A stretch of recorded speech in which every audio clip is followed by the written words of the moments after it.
Hello, Dilip. Good evening. Good evening, sir. Good evening to everybody. Yeah, good evening. Yeah.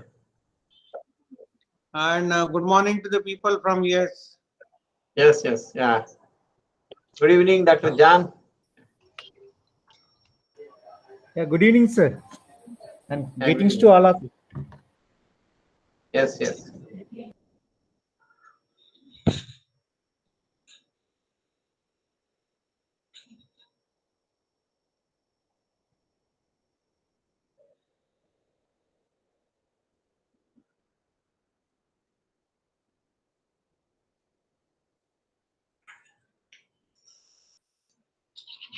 Good evening, Kathireshan. Good evening, sir. Good evening to all of Evening. you. Yeah.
Apparao garu, I think I'll wait for 1 more minute, then we can start the program. Sure, at your pleasure. Just news because of the internet and other issues.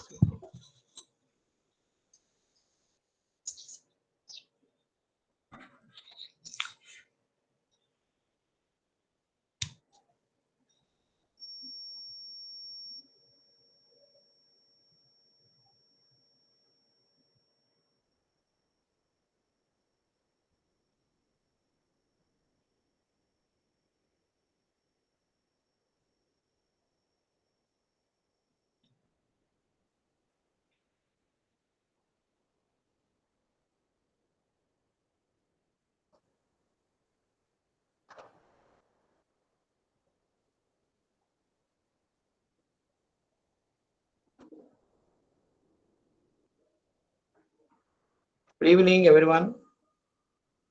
So today's webinar will be given by Apparao garu. So it's a great pleasure to our team and also the Kite platform organizers as well as the Ministry of Heavy Industry to welcome him and engage him in this particular webinar on ability and performance versus intention and trust. So he is the founder and director of Idea Lab India Private Limited, and he is very well known in the circles of both industry as well as the sectors like farming, wherein he has been spending his time to do farming and then look at the precision agriculture in a very passionate way. I'd like to briefly read out his CV. And he is experienced in several areas such as the academics. Then he became an entrepreneur and also uh, started his own activities over the last few years. So let me start with his schooling. At the recent Theosophical High School. Then he went to Laila and Madras Institute of Technology. Then did his MBA at IIM Calcutta, and he has also worked at IIM Ahmedabad as a faculty member, uh, engaged in quantitative methods and computer applications. And he has set up the India's first timeshare computer system there. And subsequently, he founded a consultancy organization in 1976, again in the field of computers. Has been a consultant to many companies, not only in India, even outside the country. He is on the boards and management committees of several companies, both listed and private, and also the NGOs. And his international clientele include Citibank, Visa International, Reuters, Gallup Organization USA, PSB Singapore, Royal Bank of Scotland, Shell Petroleum, Talent Mine USA, etc. So in India, he was a consultant to Reserve Bank of India, Murugappa Group, and several companies in the area of textiles, sugar, and other manufacturing activities. Throughout his professional life, he has been engaged in the computer technology, both as a teacher and creating innovative solutions to the problems of the society. In fact, he has spent some time in teaching courses at several engineering and business administration institutions, and also served as the director of Tyagaraja School of Management for 7 years.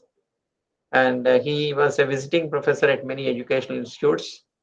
And his passion is critical thinking and logic to impart the same thinking to school students and MBA students, and especially in the area of decision support systems. He's also a member of the governing council as well as academic councils of many educational institutions. And he's a farmer growing citrus and other fruits using precision agriculture techniques, IoT applications, especially to monitor and control soil moisture with variable rate irrigation and nitrogen measurement, both in soil and in the leaf. In fact, he is very passionate to build some automation methods in the agriculture field, especially for harvesting the citrus and related fruits. He focuses on development of prototypes and proof of concepts using various types of algorithms, especially the image processing and vision-based systems to determine the health of the crop. And as a leisure activity, he also plays bridge.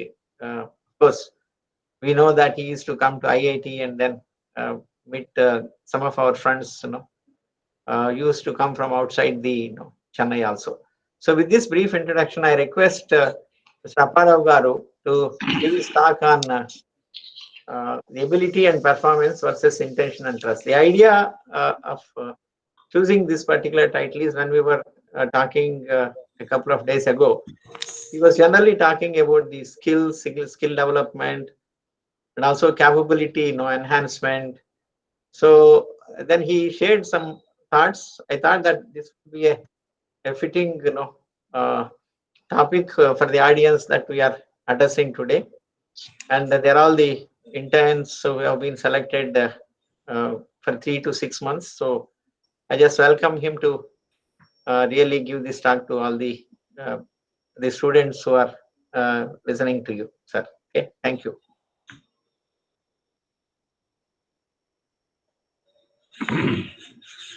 Thank you, Professor Ramesh Babu. Thank you very much. Thank you. So, like Ramesh Babu said, I was casually talking to him about the title of today's talk. In fact, not a title. Title was coined much later by me. We are discussing performance, trust, how people do perform on their jobs and so on. And suddenly, out of the blue, he asked me, "Why don't you address this to our group here on coming Saturday?" And that's how I'm here talking to you. You'll realize the title and my CV have nothing to do with each other. So, just to elaborate a little more, my entire time for the last, say, 5-6 years has been in taking technology to the farm. I'm a farmer. I come from a farming background. My family has been in farming for 300 years. So I incidentally happened to be working in technology. So I decided to work, and my concentration today is entirely on taking this state-of-the-art technology to farming. So that is where I am focused. So this whole approach on the title of the talk is based on my experience of over 50 years with various relationships, both professional, social, and other forms. So just as a background, let me start little outside the topic to lay the context why that topic becomes important. I am primarily aiming this lecture at the mentors or the interns who are participating, because they are the next generation, and I thought they should become very aware of these factors in life. So my generation and later generations, please bear with me, because my focus is at the youngsters when I'm speaking today. So getting into the main topic, the basic question is, why do you want to do something? You want to do something? Why? Okay. That is the purpose, no? You need to have a purpose if you're going to do something. It can be anything in life.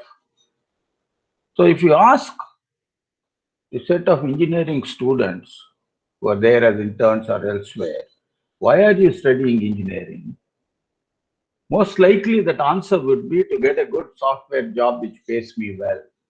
That is the answer I always get. And I have asked this question of many youngsters.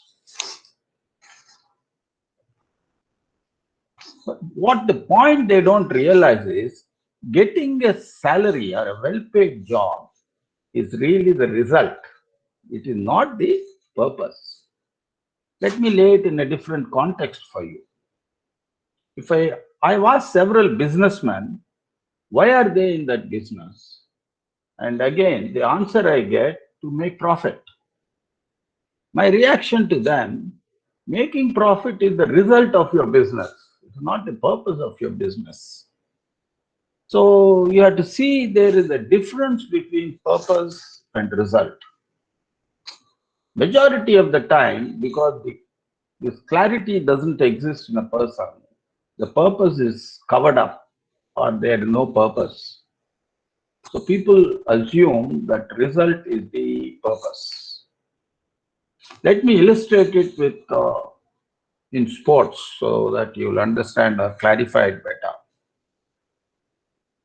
Let's say in Olympics, somebody is participating. What is the purpose? The purpose is to win a gold medal. The fame and fortune that follows is the result of that achievement. Fame and fortune is not the purpose. Purpose is to score that gold medal. Then automatically the fame and fortune will follow. The same way, the salary will follow if you have a purpose of doing whatever you're doing. So you have several businesses to choose to make profit. Why do you select that particular business to make profit? So that is the question. So that is the difference. So the purpose is the person who is starting the business should answer this to himself. Going back to sports, let us take PV Sindhu, who is one of the richest women athletes in the world today. Her purpose was to win an Olympic gold medal and world championship, which she won the world championship. The fortunes that came her way was the result of her achievement. So the achievement was the purpose. And money is the result of that achievement. To achieve your purpose, what is that you require? Obviously, you require ability. If you don't have the ability, there's no way you're going to achieve the purpose. So what do we want to do? So how do we further define this ability? I would classify ability into three components. Ability consists of talent. It also consists of knowledge. And it consists of skill. All three of them are different. Talent is something you are born with. For example, not all of us can sing. Only few people who are talented can sing. Not all of us can play football like Messi or bat like Tendulkar. These are all you're born with, God-given gifts. You can't acquire them. So that every individual has a talent, and it is up to that individual to realize where his talent lies. So that is part of the ability. So if you are untalented, however much I practice, I can never play a stroke like Tendulkar. I can never sing like any of the famous singers like S.P. Balasubramaniam or somebody else. There's no way, because I don't have the talent either to play cricket or to sing. So nothing else will put me in their place. So the next comes knowledge. Knowledge is something you can learn. Knowledge is not too general, it is specific. Even in sports, it's the knowledge about cricket, it is knowledge about music, it's knowledge about physics, it is knowledge about astronomy. So you can learn this knowledge. You learn this knowledge by meeting teachers, experts in the field, and maybe your own learning and work you put in. So knowledge is acquirable. Anybody can acquire knowledge. That is no problem. You may not be able to bat like Tendulkar, but certainly you can acquire knowledge about cricket. So the ability now has two factors. It has talent, which you are born with. Then you can put in that effort and acquire that knowledge. The effort has to come from you. There is one more important factor, equally important factor. All three are important. One more important factor is skill. Skill is something physical. So the more you practice, the better you are. So people will put in tremendous amount of effort in perfecting their skills. So it is not easy. To be an Olympic champion, you have to sacrifice so much, you have to practice so much, your body will go through torture. Every sportsman will do this. The same way, any other skill, whether he is a surgeon or a pilot, whatever be the profession, the skill has to be practiced. It is to be perfected. And that comes only with hours of effort. So there is a good book about this effort. The book called, title of the book is Outliers, written by Malcolm Gladwell. I strongly recommend the book to all the youngsters. You will then realize what kind of an effort the achievers had to put in before reaching the place where they have reached so in their life. So same way, let me tell you the youngsters on skill. Many people think they're expert coders because they did their classroom coding. Let me put it this way. You learn coding in your class and then you think you can be industry ready. You are sadly mistaken. What you learned in classroom is not even the beginning. You have to write millions of lines of code before you can consider yourself as an expert. Because coding is also a physical activity. So it comes only with practice. Okay, coding is writing language, like writing an essay, writing an article. So it only will come with practice. The more you practice, the better you will become. So the classroom doesn't begin you the end. It doesn't end with the classroom work. So you have to put in hours and hours of effort to become a good coder.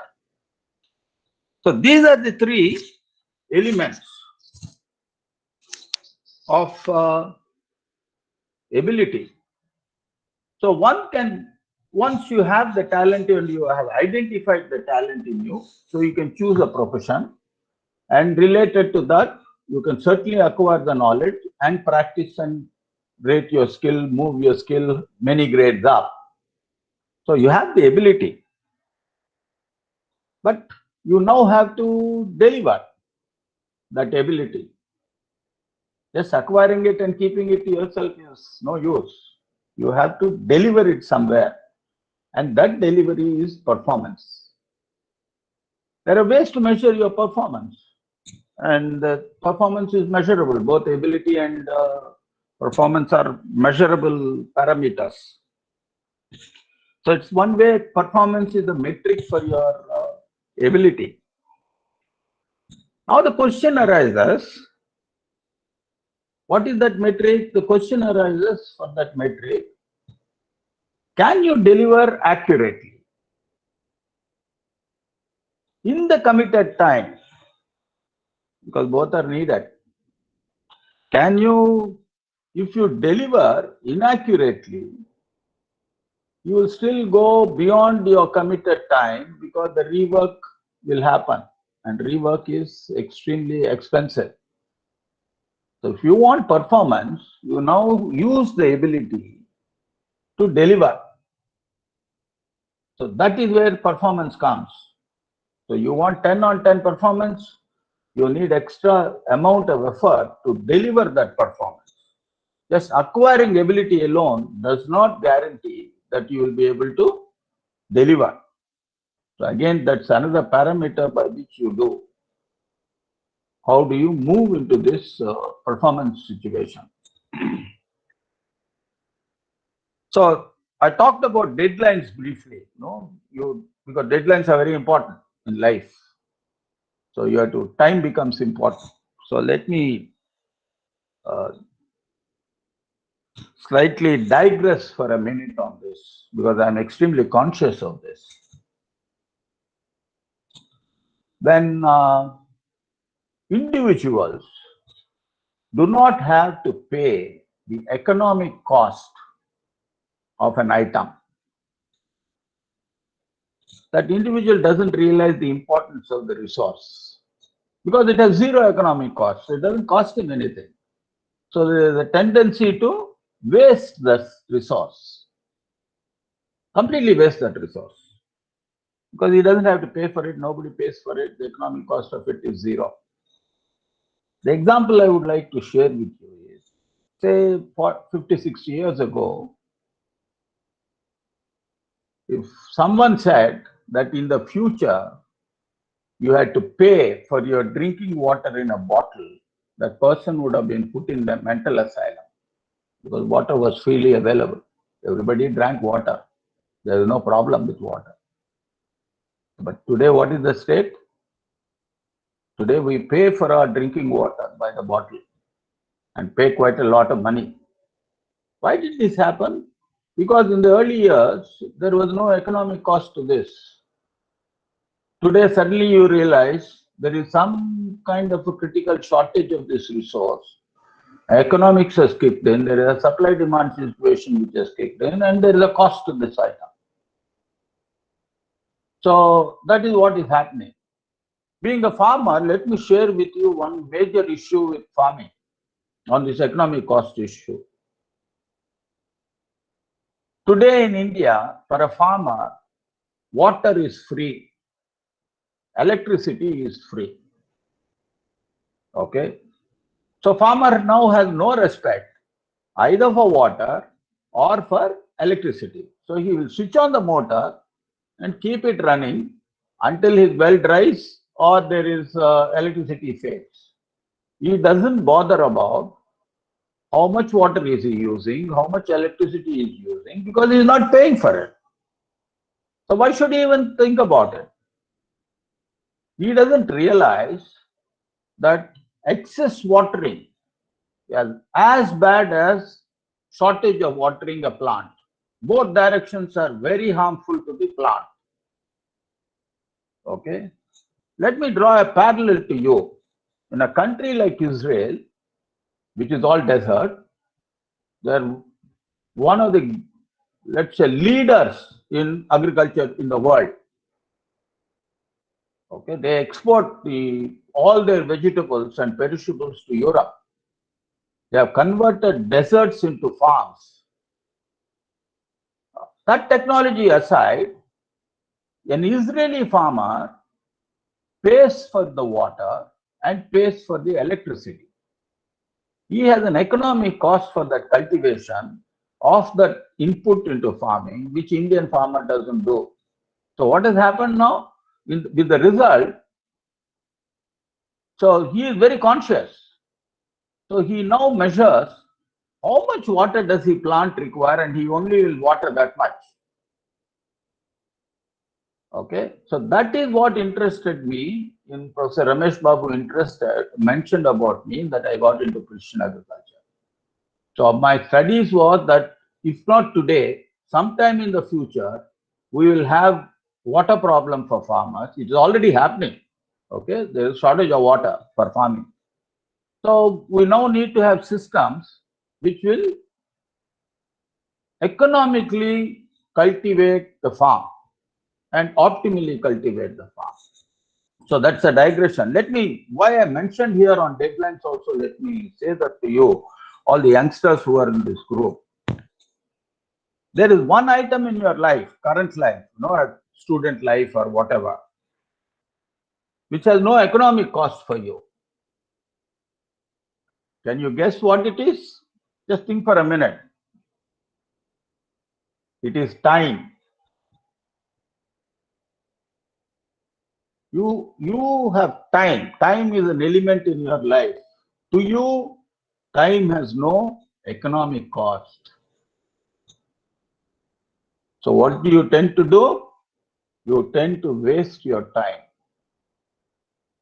So what is the consequence of that wasting of the time? Is because it has no economic cost. You waste your time, but please do remember that it's a highly perishable item. There is no way you can recover that item. Time once gone past you is gone past you. There is no way you can recover that any longer. So you must become very, very conscious of time and how you use it. Without that, you will have an issue sometime later in your life. That is when deadlines start to matter. Okay. In a business sense, deadlines are very, very important. And anything in life, deadlines are important. There is a time commitment and you need to keep it. That you have to value your time, and therefore others will value your time. You don't value your time, others will not value your time. So there is a commitment coming here. So that is what I'm really focused on in terms of saying to you. So getting back to my main conversation with you today about ability and performance. Just because we have ability and performance, can we be successful? No. Ability and performance, to me, in mathematical terms, is like necessary conditions in mathematics. I'm sure those of you who have studied this, you will understand. They're not sufficient. You may have the ability, you may have the performance.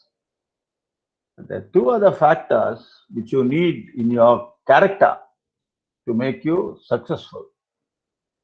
So let me call them sufficient conditions. They are intention and trust. Trust here doesn't mean confidentiality. It's not something you trust somebody with a secret. Trust comes in terms of something else. I'll explain it to you. But don't mix it with secrecy. That you trusted somebody. You trust somebody, but certainly not with secret or money. So you have intention and ability which come into play. You have the ability, but you have the intention to do it. This principle was explained to me in the 90s by the country manager of Citibank Singapore. I was talking to him one day and I asked him, how do you decide to whom to give a loan? What is the basis of your decision for giving a loan to a customer. His immediate reply to me was, I judge his intention to repay and therefore I give him the money. His logic was that if the client has the intention to repay, he will find the ability to repay. He doesn't have to, bank doesn't have to bother about whether he has the ability to repay or not. He will find a way to repay. But if it doesn't have the intention to repay, he will never repay the loan irrespective of his ability. I think this should be very obvious to those of you in the group, in the audience, the kind of NPAs which our banks have generated. Okay, now most banks in India decide on the ability to repay, but they forget if the person who has borrowed the money has no intention to repay, however ability he has, the loan becomes an NPA. So that is why we have thousands of crores in banks declared as non-performing assets, but people are refusing to repay. So this is the principle he said. So there is intention and there is ability. So he said ability has to follow intention. So I took this principle to heart and I follow this principle since that day. So when I'm recruiting people, for instance, and people come to me for recruited several thousands of people, really speaking.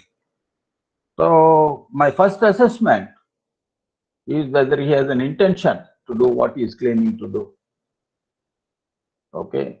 Ability will show itself by his mark sheets or his performance and so on. So I don't really bother about his ability. My entire time is spent in assessing his intention. So he has to demonstrate to me some kind of assessment or some kind from his track record, his background, what his intentions are. So that is my judgment I use in my interview. In fact, I never assign tasks to people whom I judge do not have the intention, whatever be their ability. Because I follow the bank manager's principle. If I go by ability and assign a task to a person who has no intention to deliver, it will become a non-performing asset to me. That means my assignment or my task will remain unfulfilled. So you have to be conscious when you're working in your relationships, whatever it be personal, social, business, professional, whatever it is. What is the intentions of the person? So just judging a person by ability and assigning a task does not guarantee you a result. Intentions are much more important than ability. So that is where the ability comes in, or the intention ability relationship exists. So next, I come to the fourth term, which is trust. This again there is a gentleman by name Simon Sinek. There are several speeches of his on the YouTube, and he has written several books too. I'm a great fan of his. Several of his policies are implementable, and I implement most of them. So this performance trust is, there is a YouTube clip of a TED talk he had given on this topic. So I urge you to watch it too, so that you will understand a deeper understanding of the concept of performance and trust. You may have a high performer. That means ability is there. There is a metric which measures the ability. Is a 10 on 10 performer. Very good. But can you trust him to deliver? That is the question. So the trust is there is whether he will keep his commitments. How reliable he is. In statistics, there are two terminologies. Okay, there are two words which are validity and reliability. Validity is accuracy and reliability is consistency. So in this case, can you trust him to be reliable? Is he consistent? Will he deliver? Will he keep his promises? That's what it means. Somebody makes a promise to you. Does he have the intention to keep the promise? Can you trust him? Several times it has happened in several people's life. In fact, this particular aspect is what triggered Ramesh Babu in asking me to speak about it. So, you know, you have a high performer, he has the ability. So he will commit to a promise saying that I will give this to you tomorrow morning or 1 week later. 1 week later, he is nowhere near completing it. So how do you trust? So based on his promise, you may have made promises to others. So you will end up being the bad boy. So before you trust, where do you place it? No. So that is what pays. So the trust is the judgment of a person of keeping his commitments. So performance alone is not enough. Again, I go back to the necessary and sufficient condition. So you need the trust. So that is what it is. So how do you measure trust? It is the track record. You have to go into previous histories of what is he doing, how do you trust him to deliver what he says he will do. It's slightly different from intention. So it is not the same. Intention is innate ability to do it or not. Here he will do, but the point is he may not do in the time in which he wants you to do, or he may not even neglect you, he may do anything. It's not the intention, it's just that he is not reliable. So what do you do in a situation? So to me, a high performer is not necessarily required. I am willing to accept a medium performer, but I need a very high rating on trust. So I know it will get done at a level at which he is capable of. That's good enough for me. As long as that level is good enough for me, he is good for me. So I can trust him. So this issue of, what shall I say, the intention and trust being the sufficient conditions in a task, in a social relationship, in a professional relationship, have to be evaluated. Okay, so and then you will be much happier, because you give people based on ability, you will be disappointed like the Indian banks are. You assume that somebody made a promise and is a very high performer, and you'll be disappointed if his trust levels are very low. So just to repeat, both principles I practice. I recruit on the basis of intention and assign tasks based on the trust factor. To me, ability and performance are not so important as intention and trust are. So this is what I wanted to share with you, Professor Ramesh Babu. This is what we talked. So I'm willing to discuss this with the participants and the listeners now. So thank you, Apparao, for a very enlightening talk. I think there are many who are definitely have certain questions to raise and ask you. I just want for the students and others who would like to clarify any points from Apparao, so you're most welcome.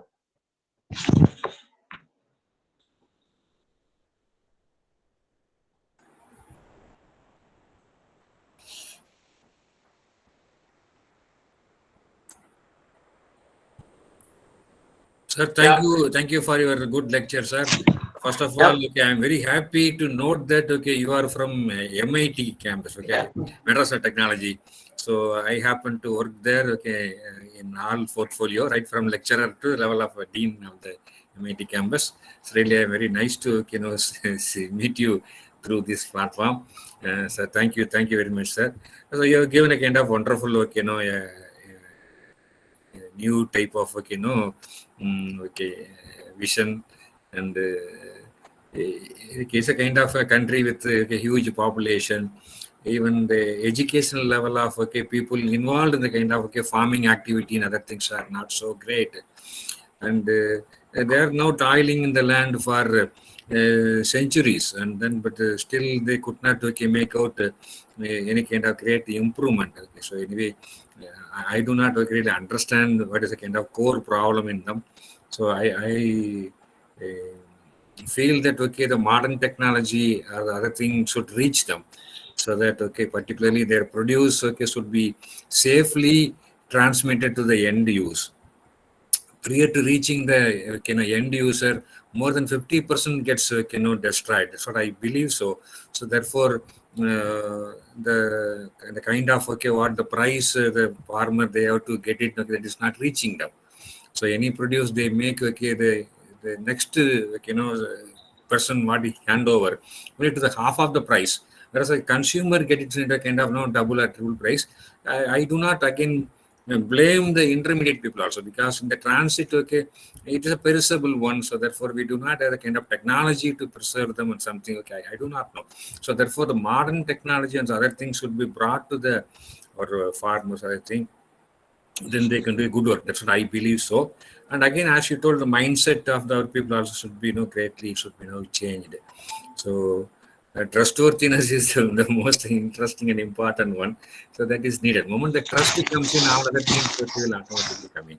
So therefore, I really appreciate your talk. Okay, so I hope that our country will again build a trust and it will be good. Thank you, sir. Thank you for Thank you, Professor Rajendra. Yeah. I think maybe Apparao garu, so he is from MIT. I just wanted to tell him I'm 17th batch auto. Yeah, sir. We ask you T number, sir. P1711. Very good, sir. Okay, yeah. Okay, good, sir. Okay, yeah. Thank you. Yeah.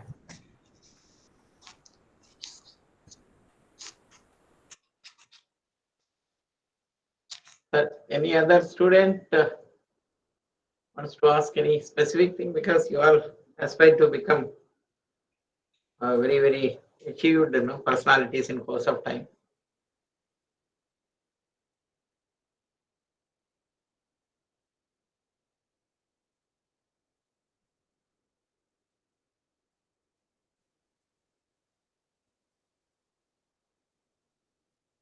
So I want some students, at least you'll have some doubts, isn't it? Is it so clear that now you don't have anything to ask? Normally, students they do not ask anything. Particularly, they do not want to discuss such a matter with the old timers. No, not that way. Anything they can ask.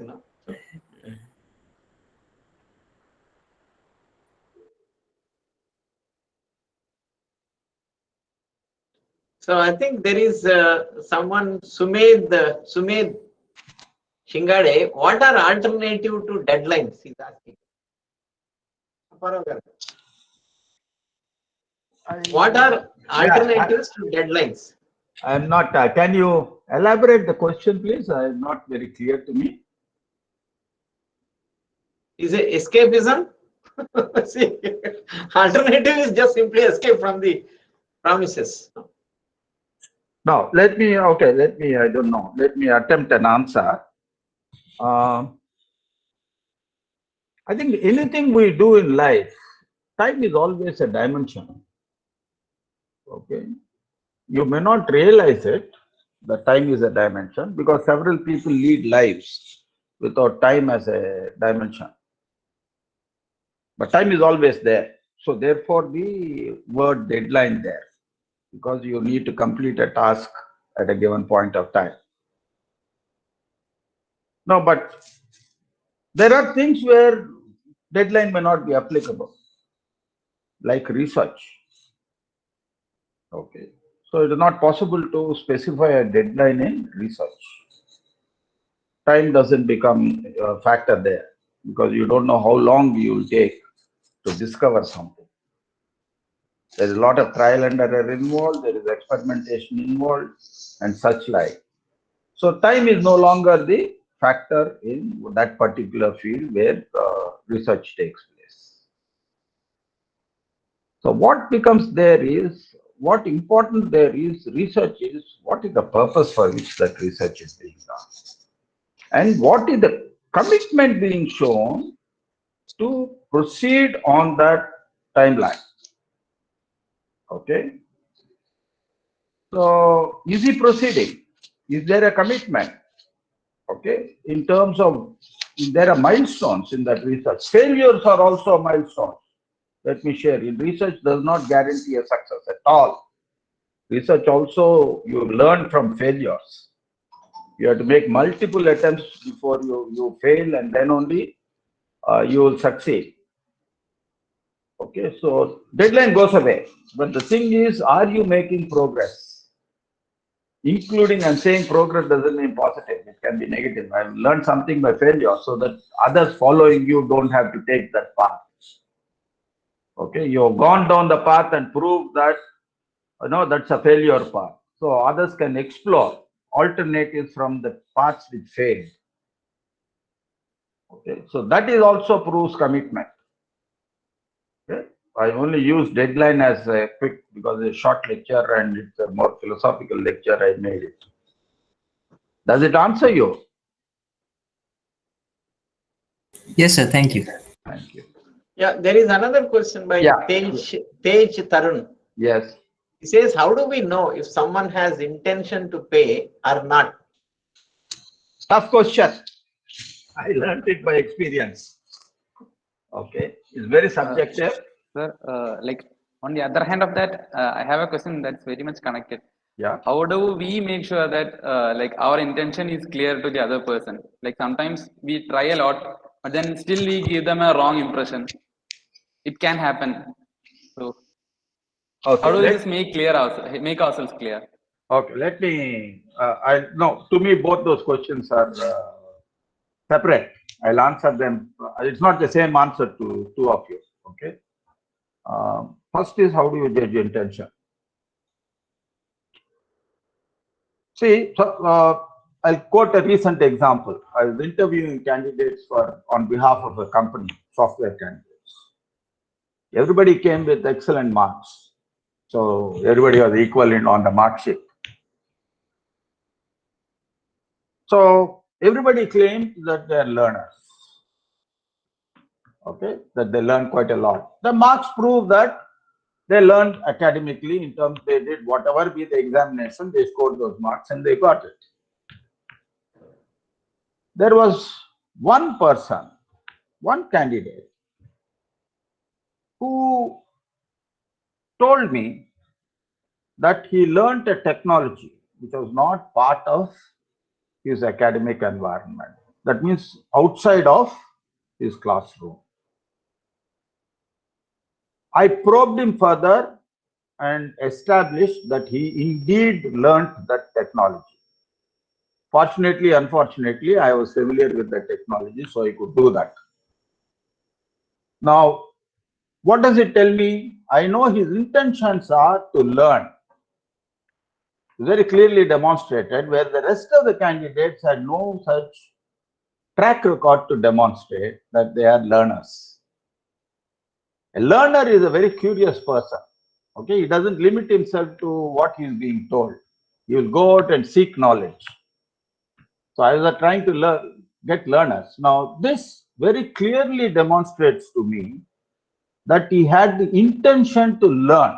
He is curious, his intention to learn well outside the classroom. So this is one quick example I am giving you. How do I judge intentions? Okay? You are happy? I think he has asked another question like, how does he make the other person to Like how do we convey our intentions? No, wait. Please very clearly assume the roles. There are two people involved in this. Okay, whose role is who? You are being given a task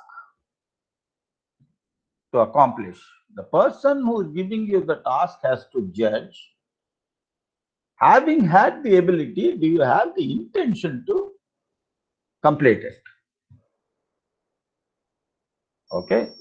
Like I illustrated with the example, I need some kind of an evidence which shows that you have the evidence and you have the intention to complete it. So your intentions are not abstract. Intentions have to be demonstrated somewhere physically. That is what it is.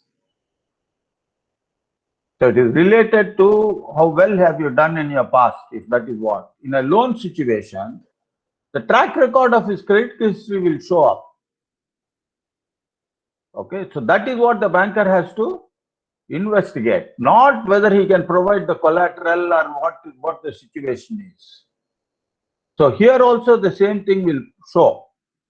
You will have to demonstrate your intention that you will, having had the ability, you have the intention to do the task.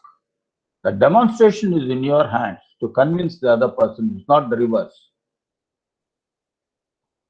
You have to convince, you have to sell yourself in that situation that you have the intention. Here, the earlier example I gave, he was not aware what I was measuring. He was not aware that I was measuring intention. But during the interview, by my questioning, I pulled out what his intentions are regarding learning. And he established himself. He demonstrated it to me that he's a learner. His intention is to learn.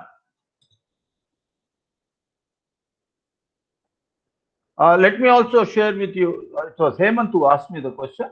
Sorry. Yeah, Hemant. Yeah, let me also share with you. Earlier to you intern group, we had a batch of interns. There two of the group, there were quite a few of them. Two of them have very clearly demonstrated to Professor Ramesh Babu and me that they have the intention of whatever they did.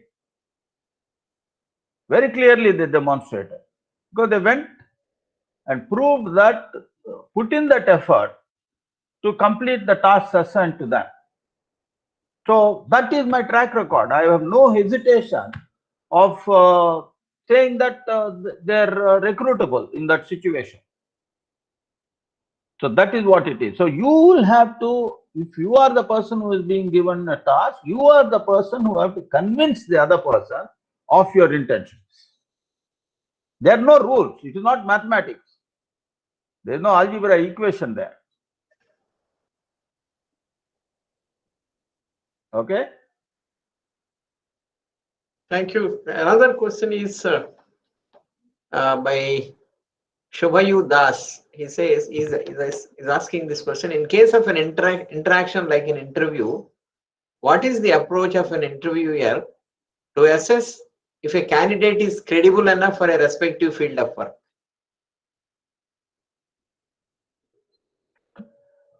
Be honest in your answer. That's all I tell you.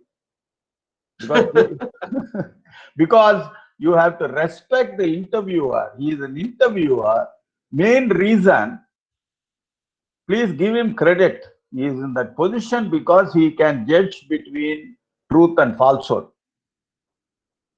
The very fact if you are honest, he'll very quickly judge you. That's all I will tell you. The credibility commences with the honesty you say. Like for instance, if you don't know something, say you don't know something. Don't try to bluff your way through because he'll catch you.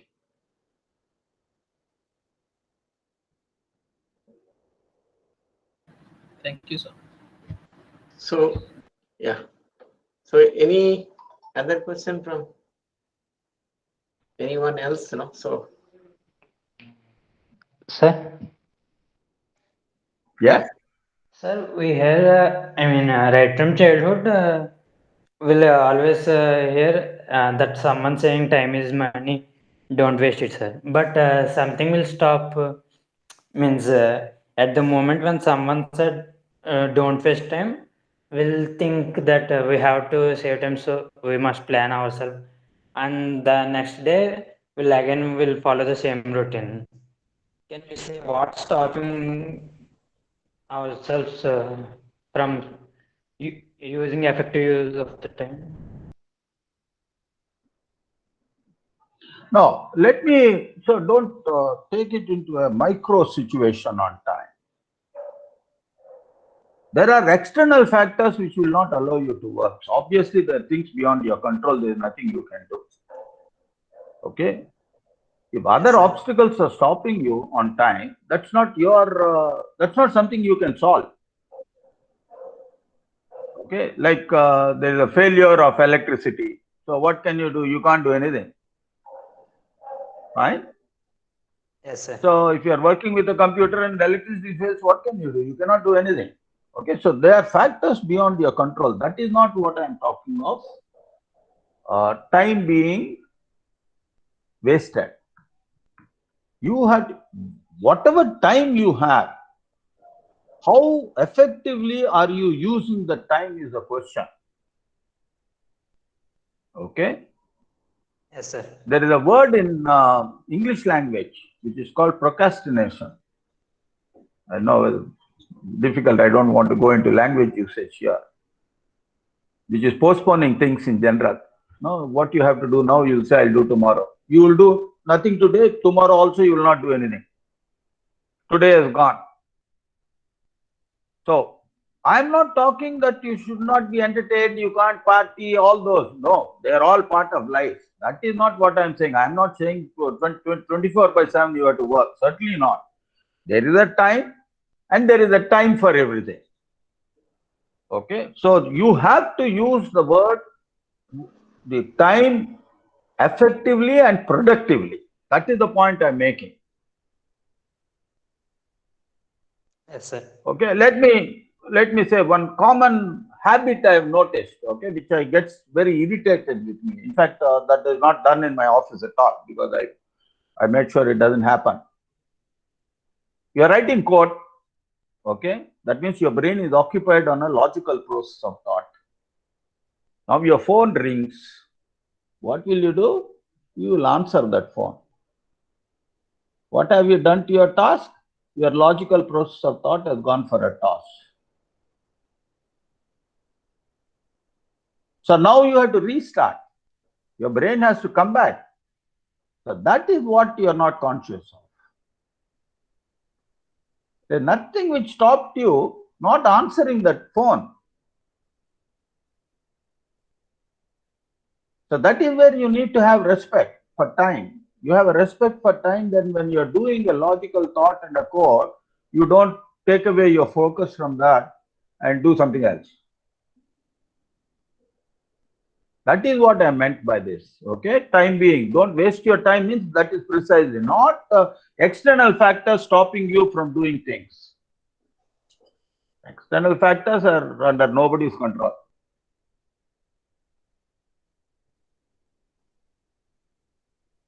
Thank you, Apparao. I think Professor GV, you want to ask something?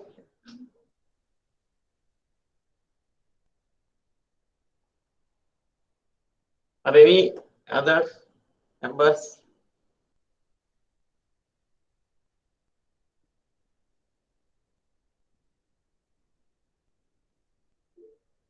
Yeah, I think Rishi. Good evening, sir. Rishi. Good evening.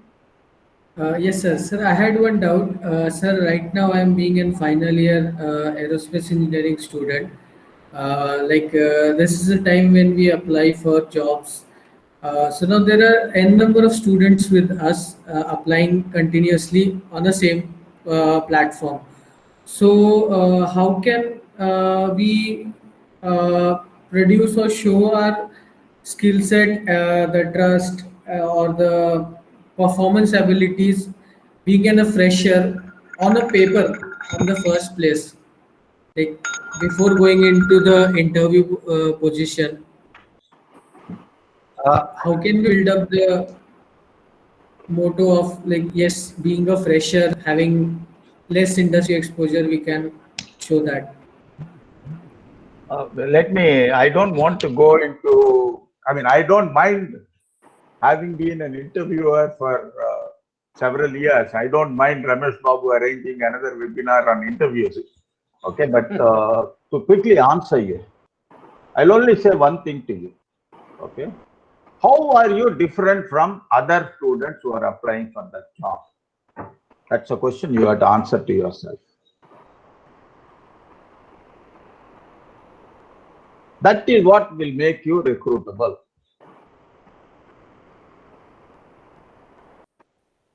Yes, sir. You got my point? Yes, sir. So everybody will get the same grades. Okay, nobody is below. Everybody is equal. So how are you different from rest of your group? The more different you are, the better chances of you being recruited. Professor Ramesh Babu Garu, for these mentors, you want me to conduct another session, I'm willing to do it.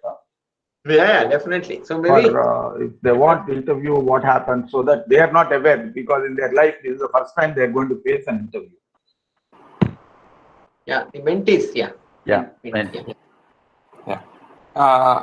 Professor Ramesh Babu, can you hear me? Yes, yes, Yes. please. Yeah. Thank you, Apparao Garu, for a wonderful talk.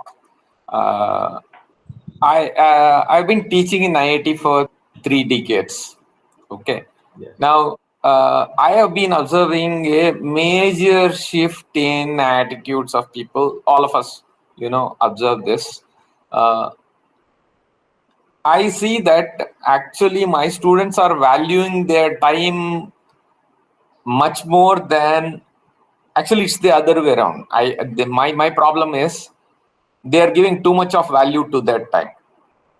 I'll tell you why I feel so. See, when we were students, we were asked to read books. We would go and read a book from first page to the last page. Okay. So today, my students don't read a book. I don't know how many of the people on this call have ever read one book from cover to cover. Today, people put a Control F on a PDF file and go and read one paragraph. That's the best that people do today. Maybe half a page at best. When I ask my students, why are you not reading the other parts of the book? The answer is, anyway, it's always available. So I don't have to really remember. And it's waste of time. I keep hearing this too often. It's waste of time to remember. It's no need to remember, no need to know. So actually, what I see is they value their time so much that they don't really want to learn. See, people are not understanding, young people are not understanding that what is in a book is just the data. It's not knowledge. They will have to be able to apply this to an unknown situation. Then it becomes knowledge. How do we convince young people that, reading a book is not waste of time. It is actually investment for the future. So, Venkatratman, a good thing. I also notice this. I always fight this with my students when I was teaching. Okay. So, the problem is not recent. But as you were saying, one thought occurred to me. The way the student reply being, book is always there, I can read. I was reminded of when I did my engineering and so on. There was a book called Clark's Tables.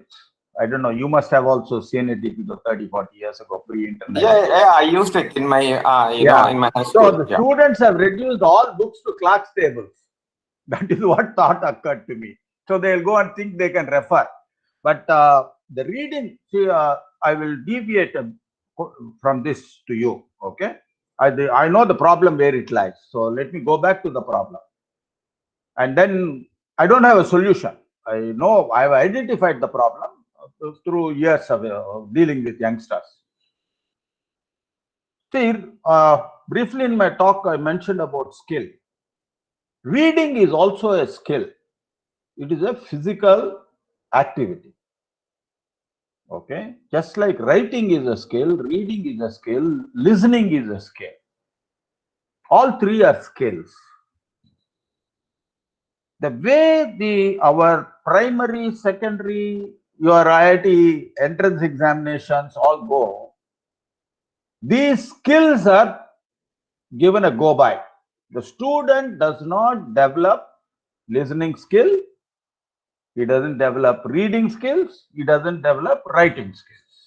He doesn't have those skills. So when we were students, when I'm not including you into my age group, but when we were students, the only choice we had was to read.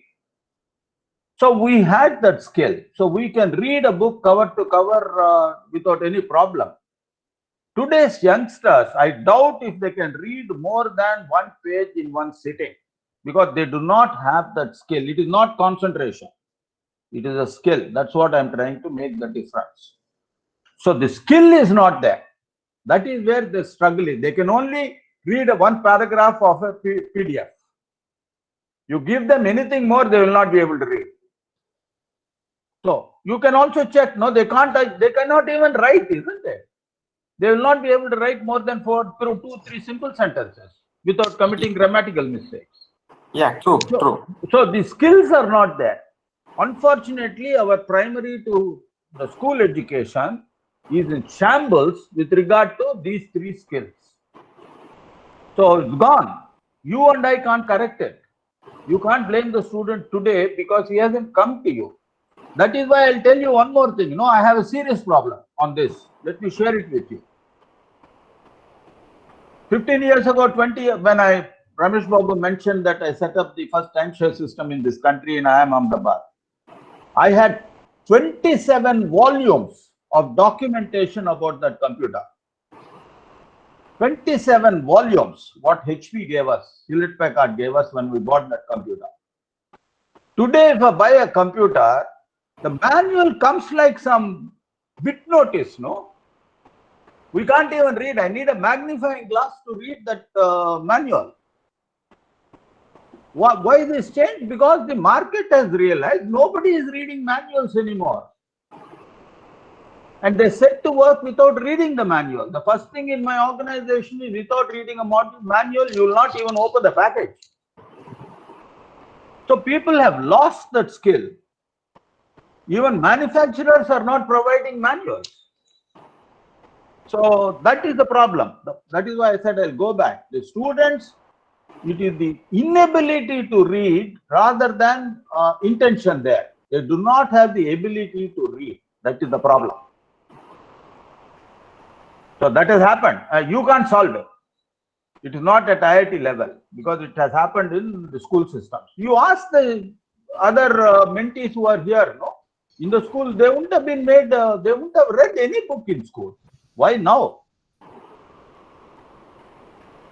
So that is the issue. Yeah, I understand. But see, what is surprising to me is when we ask our PhD students, not Yes. at the beginning of their PhD, but at the time of graduation, Yes. to name 2 books. I also sit on interviews for faculty position. Sometimes I ask, just name 1 book you have read in your PhD, just any book. Okay. People are not able to say that because they've not. Obviously, they've not. Okay. Yeah. So if somebody has not been able to read 1 book as a PhD student, I don't know what kind of productivity these guys are going to have. So that is what bothers me. See, No, I'm with you completely. But the problem, let me highlight to you. He's coming to PhD is what at final viva to you? Assume. Let us assume for that. Okay. Yeah. Final defense of the thesis. That means he's already spent 5 years. But you should blame the guide that he has not forced him to read books. No. No, I am the guide. So I force. I tell my students. See, I tell my students to start with a fiction. Yes. I tell them pick up any genre. Yeah, Okay. sure. Pick up Let me. You know, We are and having a read. serious conversation. Let me say a small thing to you. Okay. Yeah.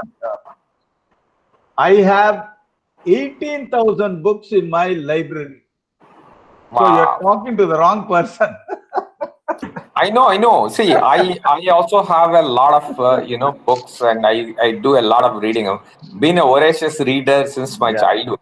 So, we can't. Somewhere, I am feeling that I have lost some connection. See, I am not No, able it to is not. No, impress. it is not a lost the connection. That's why I'm identifying. I'm very clearly identifying to you. The Yeah. students of this generation, not this generation, it has started quite some time ago, is that the reading skill, they don't even have listening skills. So why are you blaming only reading skills? They do not have listening skills, they do not have reading skills, they will not have, what shall I say, writing skills. All three are missing. They go Anyway, together. I will Yeah. stop here because other people also should Yeah. talk. Dr. Subbu from Yes. USA, he's Yes, yes. the president of STEMS Institute, engaged in the STEM-based education and system thinking. Okay. We have been collaborating over the last 12 to 13 years, since Sure. 2008 when I first met him here. So I think he has brought out a framework Yeah. to educate the people on system thinking and transformational skills for 21st century technical professionals. Sure. I think I just want him, I think he has raised his hand. I just want Dr. Subbu to give his views on all these aspects. Thank you, Professor. Thank you, Professor Babu. Actually, I was resisting my temptation to make any comments until I heard all this conversation, which is, so I had to jump in. But before I do that, Mr. Apparao, an excellent, very well structured and thought-provoking presentation, not only to the students, but also for all the mentors who are listening to it. And hopefully many more people will listen to this presentation, because you brought out many important things that one should practice, not only for professional life, but also even personal life. If there is no credibility, if there is no motivation, if there's no talent, if there is no skill, life itself becomes more routine, and at some point redundant and useless, and then we get to all kinds of mental health issues. So in that sense, your presentation today is very valuable, not only for the students, but for at any age. Thank you. Now, regarding the comment from this professor from IIT, Professor Venkatratnam, your comment is very correct. That is, students don't read the books. They can use a Google search to kind of characterize a certain portion of the book and read that paragraph and move on. Now, imagine yourself 30 years ago, you had that capability to do that. Would we have done anything different? You would also use the Google search to read the book and scan through it and move on.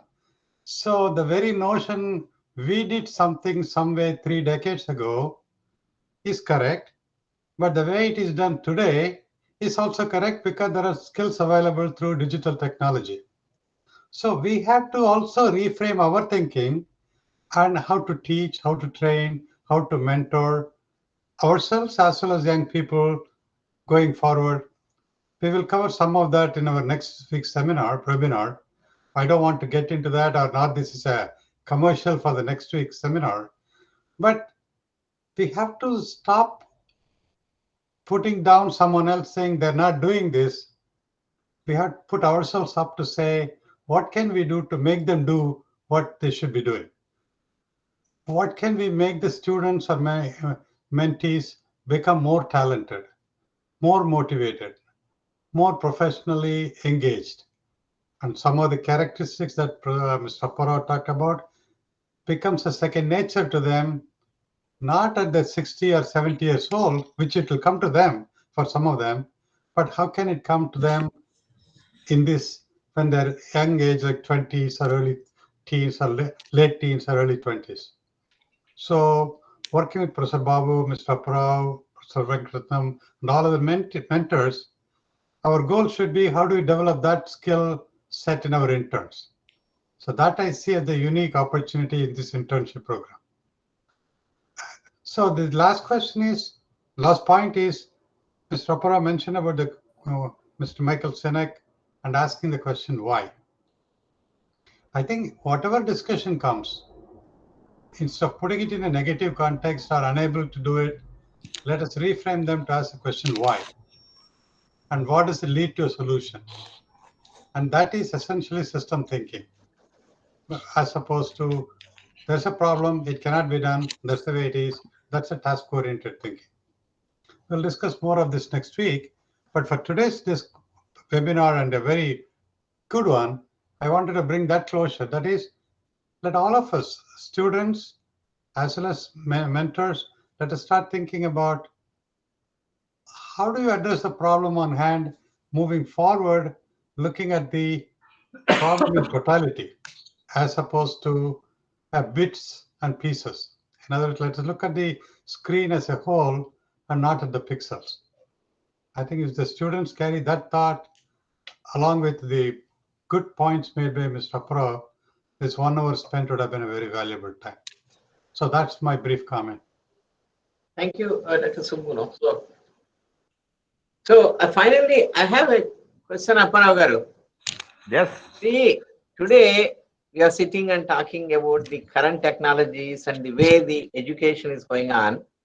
But when you were studying in the schools and colleges, you have gone to various schools like Theosophical Society. I know Siddhi Krishnamurti, Ani Besant, and all of them had a vision to educate people in a particular way without not having any bias on the nature of education or type of education. So with all these things, if you just look back from your childhood and from your teachers or from your mentors or so, what were their comments about you and your batch? When the technologies were so abundant, like what we see it, like mobiles and iPads. I just wanted to hear those experiences. Definitely would have gone through that one. I just wanted to hear from you directly. So, going back, I think you have asked me to go back 60 years. Okay. Now, go. Let me tell you. Okay. My school was my school. I studied all my 11 years of school in the same school. It was completely different from the way the schools are there today. There's nothing in common. Okay. Because first of all, nobody said get grades. Neither the parents said nor the teachers said. So that was never our focus. And the school in particular believed in all-round development of the student. So I really worship my headmaster. His name was Krishna Ratnam. He encouraged extracurricular activities to be the same degree he wanted the academics. So he never bothered about that. The student told all his students must pass. He was really what. So we came out much more all round. That is what I would say from the school. The grades were not great. Okay, my marks were not great at all. Okay, by no stretch of imagination. Okay. So the school environment was completely different. It was much more balanced, much more rounded. I think we came out as much more rounded people out of the school. That is what I would say in terms of the school system at that point of time. It didn't do anything. In my class of 30, I'm sure I can name at least 20, 21 of them who are all achievers. It is not as if we got left behind. Yeah, that's true. But then those days, the education was limited to only a few because of the various factors such as the schools and the awareness and opportunities.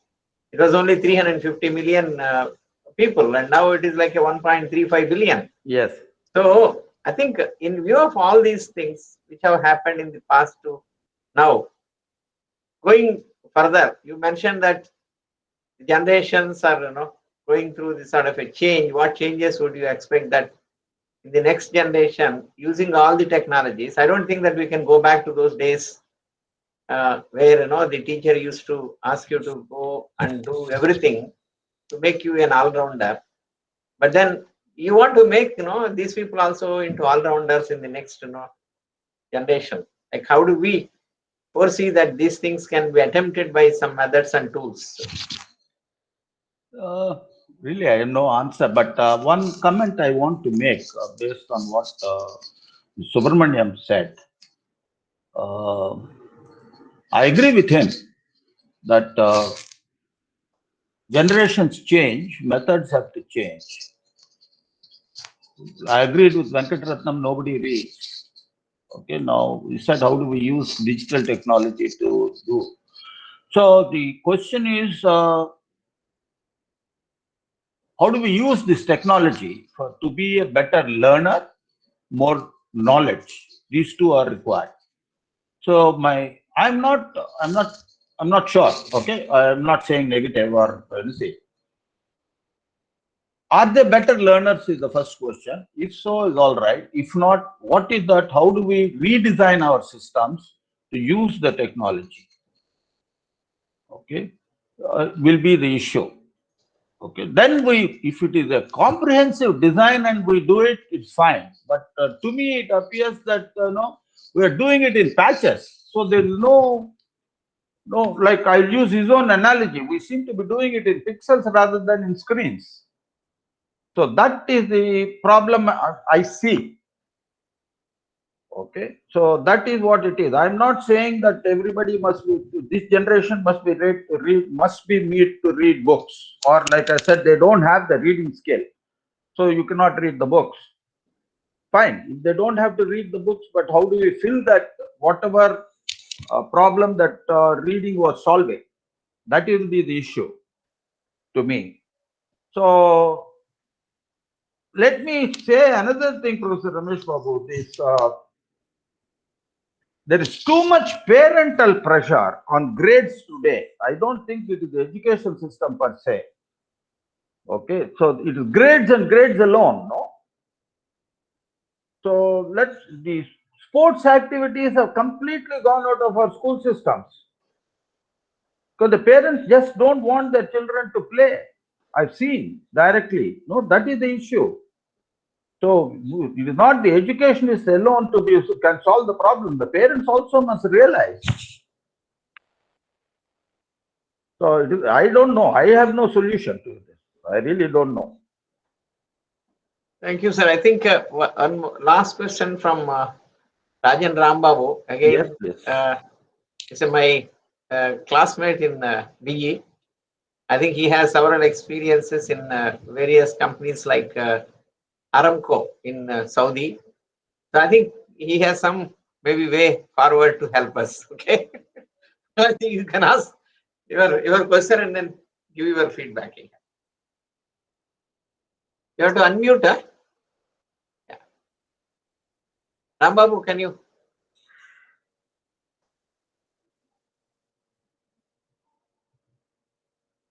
Hello.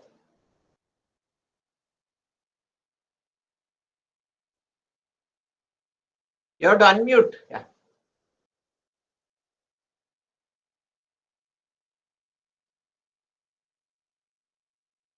Rambabu, can you just raise your? Yeah. No, I think there's some problem with your audio.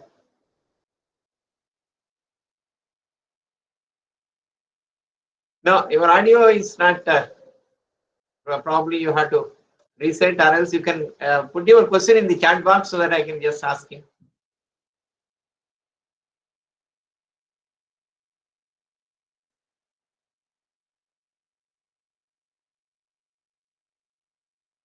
No.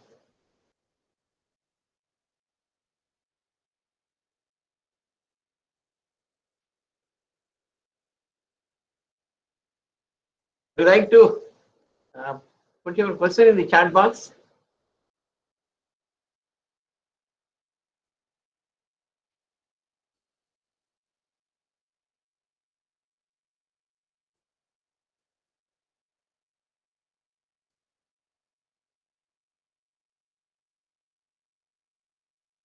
I think the chat box would be better, I think. So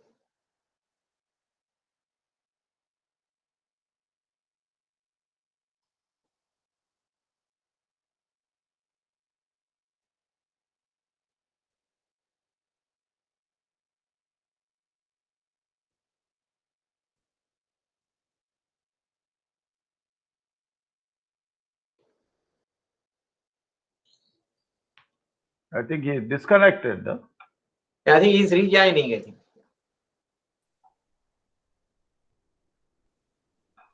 Hello. Yeah. Ramesh, you can hear me? Yes, now we can hear you.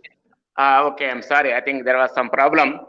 Many thanks, Apparao garu, for your sharing your 50 years experience. You put it in a very simple words. Of course, time is very, very short for you to explain, but we really enjoyed it. I just want to add something here. 30 years back, when I just joined Bombay BPCL Bharat Petroleum Refinery, I was seeing an interview of Indira Gandhi on TV, Doordarshan that time.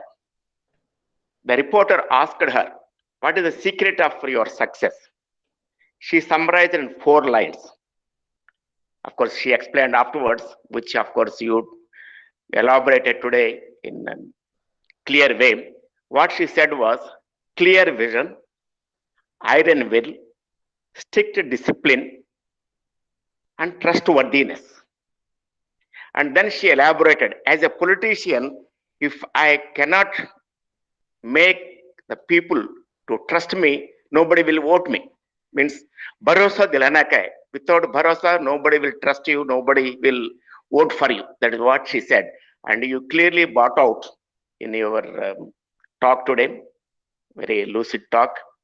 And the same thing, when I was working in Saudi Aramco, I was an on-job trainer and a mentor for many engineers.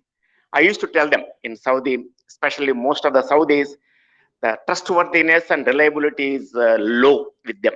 Even though they are there, they want to escape or do things in a shortcut.